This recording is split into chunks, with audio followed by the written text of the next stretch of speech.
Pranam Swami, thank you. And I appreciate that you're able to simplify these complex topics and just go kind of line by line. It helps me understand. I have a question. You said earlier that we should be able to feel everything, but not necessarily react and kind of become it. Now, how do we truly ensure that we're not suppressing our feelings? Because they're acts of discipline. See, first of all, you explain what is meant by suppressing the feeling. Like pushing it down. Give an example. Like in martial arts, if you get hit, you don't want to show that you're in pain. So you are in pain, but you don't want to show.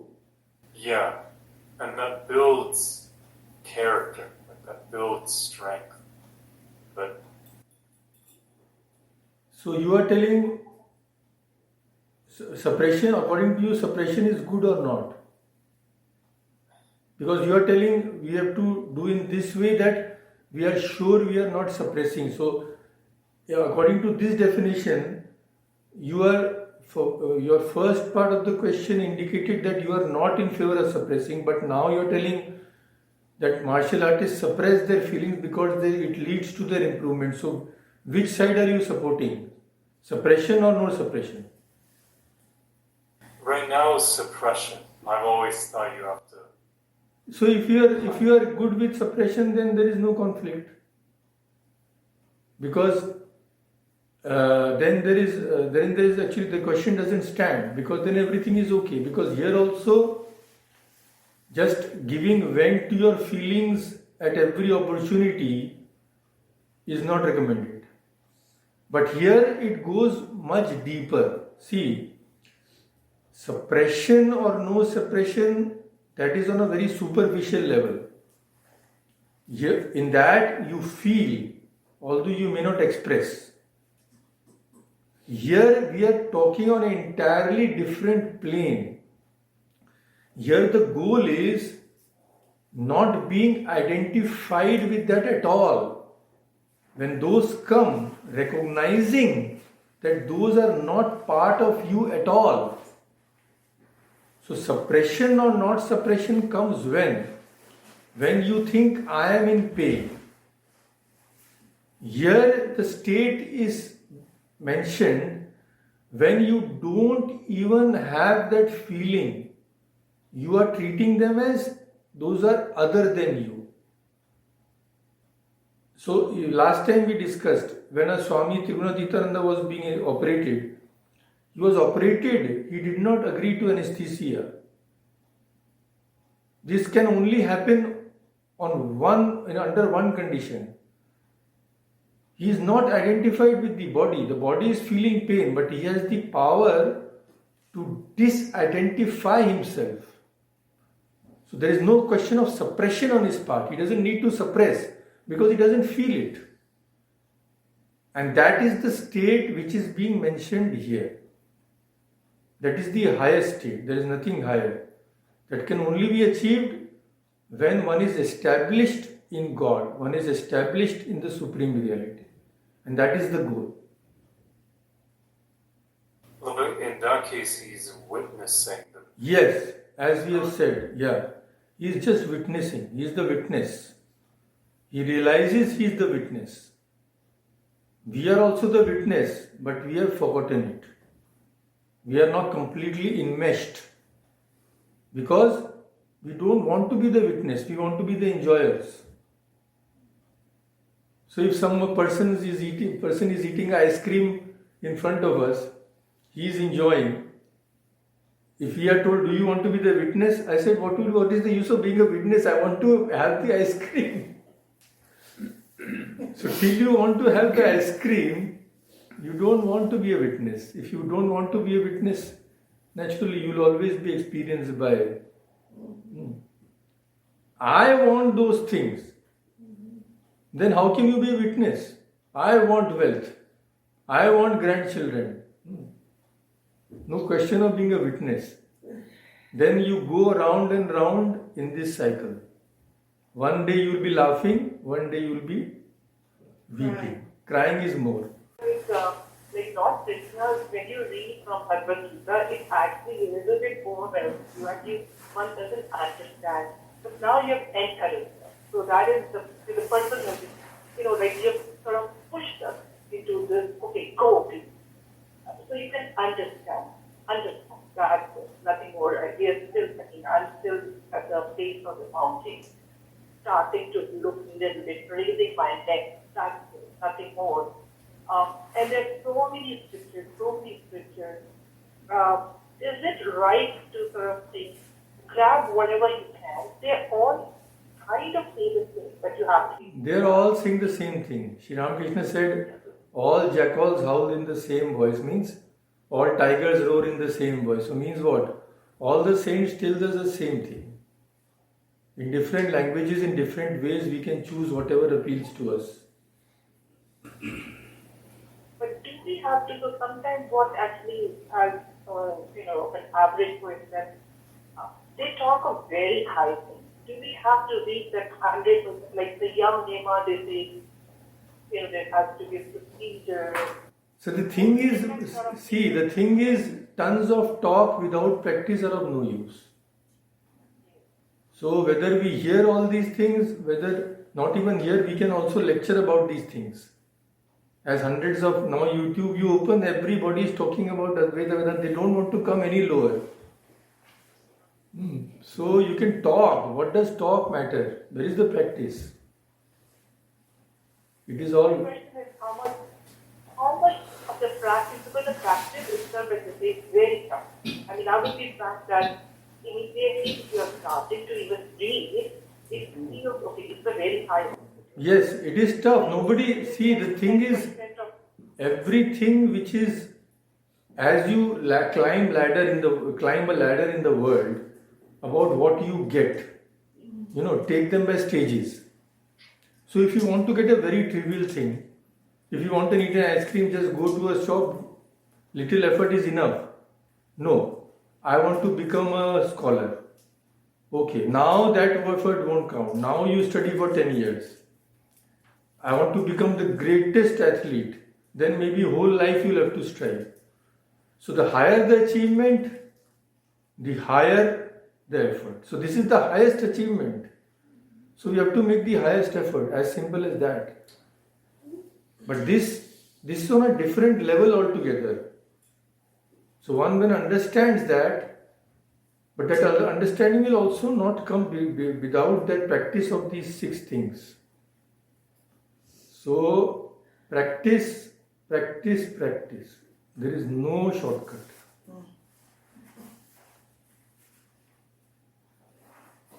Thank you very much. So Bala is there today. Tyagarajan. Yes, thank you so much. I actually wanted to come in person. Every time you say you want to come, but so what they say, mention that success is that 1,000 failures. So now your failures are going on. Someday you'll have success. No, honestly, I might come like now. I mean, I can come till 2 days. I can do 2 days, right? Even. But I want to I'm kind of on my way. If I'm being very honest. But I was listening on Zoom because I couldn't make it on time. Okay, no problem. Yes. But thank you so much. But I have one other one question. I think. Yeah. Apart from the one is being asked. So, I think this is great, Swamiji. But I think I think you multiple times mentioned that this is like just the beginning and sadhana and everything. But do you have one personal tip just to remember this all the time, Swamiji? Because I know, today you spoke very well. I think you kind of enchanted us, and now our minds are tuned into this. But we might forget it tomorrow. I mean, I'm not saying about others, but I think I'll definitely forget tomorrow. But how do you remember? Do you have like a specific tip that you As we said, we said that I was quoting Swami Khandananda, that you have to keep the company of the ideal you are seeking. Okay. So you have to keep the company of that. either through books. If you can meet some person, then very good, that is the best. So you have to keep that revolving in your mind, because as soon as you step out of your home, or even in your home, as soon as you switch on the TV, all these things will enter you. Okay. So try to not switch it on at all first. First is stop these distractions. That itself requires effort. Yeah. So first is not letting the junk come here at all. And then start encouraging what is good by keeping your mind in the company of those things, either books or in whatever form you like. No, thank you so much. Yeah, I think my Ramakrishna Gospel, which is a book, and actually I have read it today. I am bringing the book which I took from like our library. But so I think I learned what he wants people to come often, I guess, to see him. Yes, of course. Can you hear me? Yeah, I can hear you.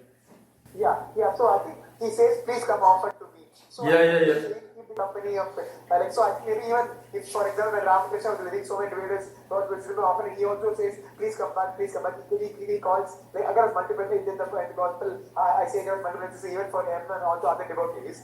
So is that like that's what you're referring to, like this keeping company? Of course. And Sri Ramakrishna used to tell everyone, but actually, how many actually tried to keep his company? Yeah, that's true. So that is the word. Even I'm saying, no, I'm busy with my lullaby to Ramakrishna, and I'm like, oh, that is a big thing to me, but I understand the Swamiji. Yeah. That is the power which this illusion has spread over us. So even when Sri Ramakrishna was there, how many actually were changed by his? Compared to the people around in Calcutta at that time, actually how many were really willing? Not many. So that is, but we don't have to. We are not bothered about those things. We should be bothered about our things. This won't be. There is no condition that if 100,000 people will not be liberated, we won't be liberated. We will be liberated if we want it. Even if the whole world, if we want it, we alone will be liberated. So it is not that. It depends on what the world is doing. Let them do what they like. Okay, thank you so much. Yeah. They will anyway. But I still have a few questions, if that's okay. Yeah, please go ahead. So firstly,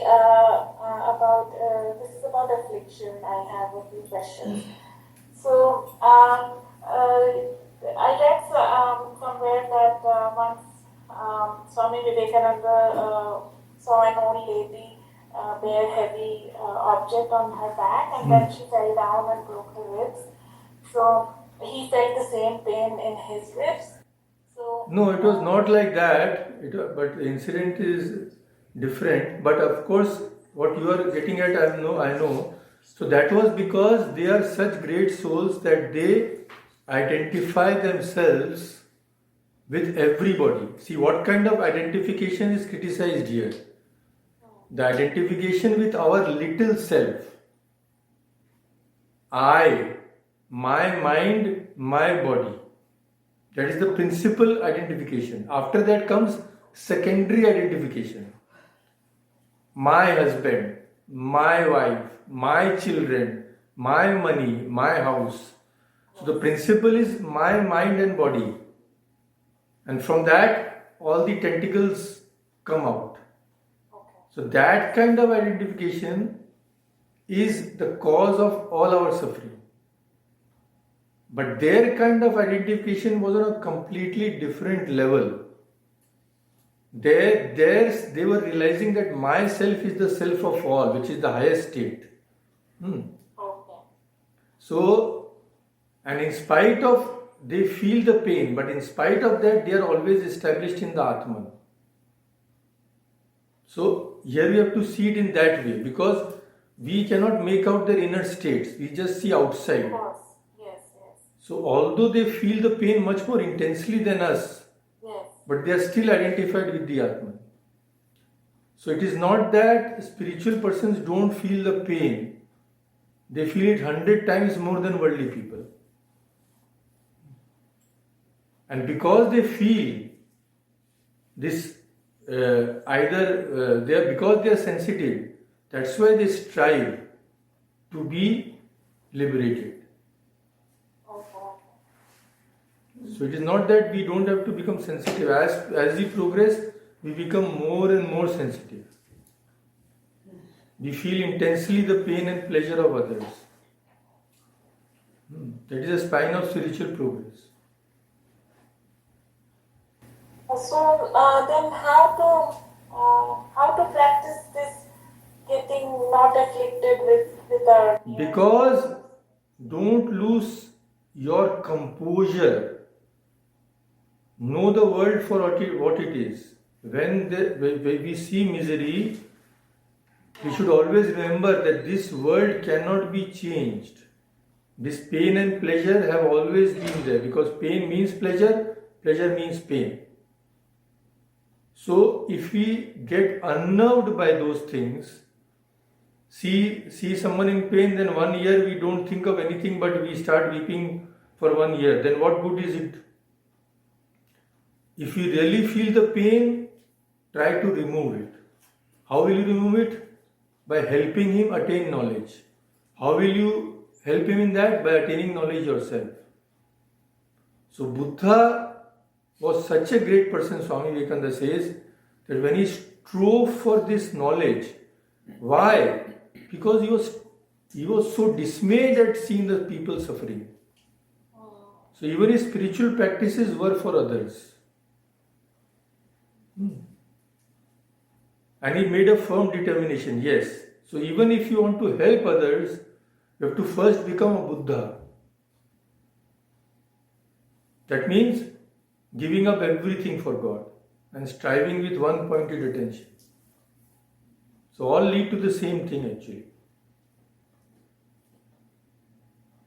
Yeah. See, these cannot be made explained. When one experiences those things, then it all gets sorted out in inside. These can never be explained in words.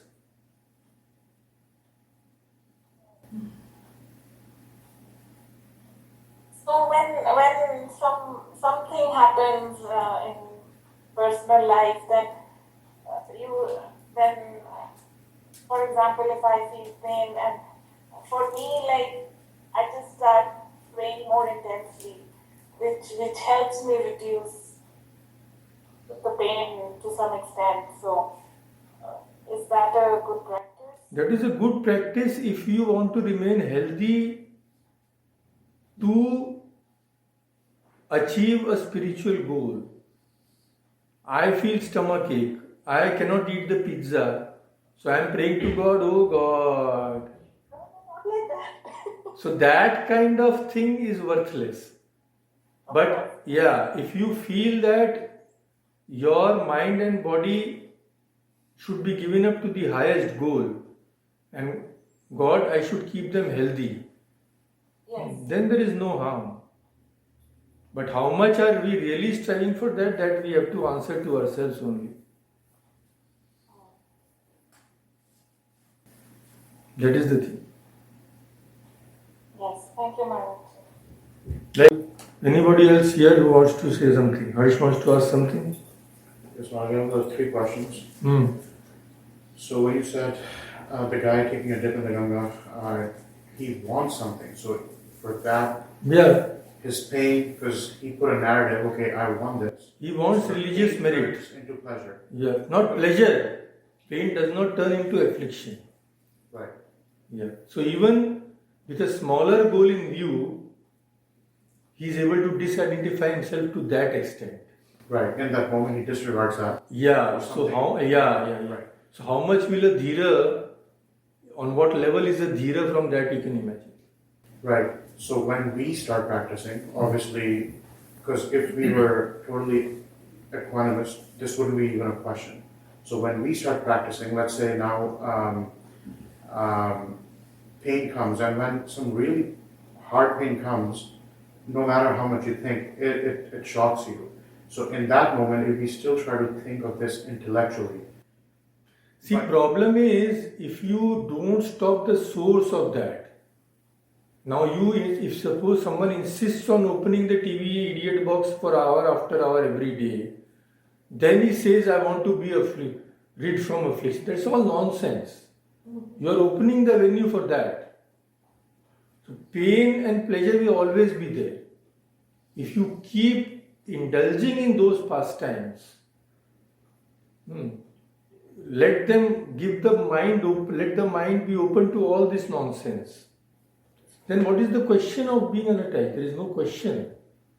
So here the pain and pleasure which is experienced is coming without seeking. As a matter of course it comes. Then that is the attitude. You go to some place where there is all those things only, deliberately you are doing, then where is the question of non-attachment? Because this is deeper than just having a narrative in your mind, because then that's, you're overlaying something, but this is deeper, right? Like this is... Which is deeper? To truly see that this is not... That is the highest state for which you are striving. But to start, we still, don't we still have to start with like reminding ourselves and just having that... Remind ourselves, start and actively keep away from everything. Actively keep away from those things which will disturb you unnecessarily. Here it is not being told don't serve. No, that is not the point. Here what is being told is what people do just to pass the time. Always be updated of the political gossip, political everything they know. What is happening in Europe, what is happening in America, what is happening in Timbuktu. How will that help you? It is just a bad habit. Because you won't do anything to help that situation. So how will it help you? That is just distraction of the mind, nothing else.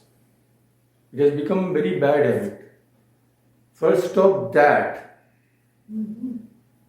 Secondly, stop actively searching for worldly pleasures.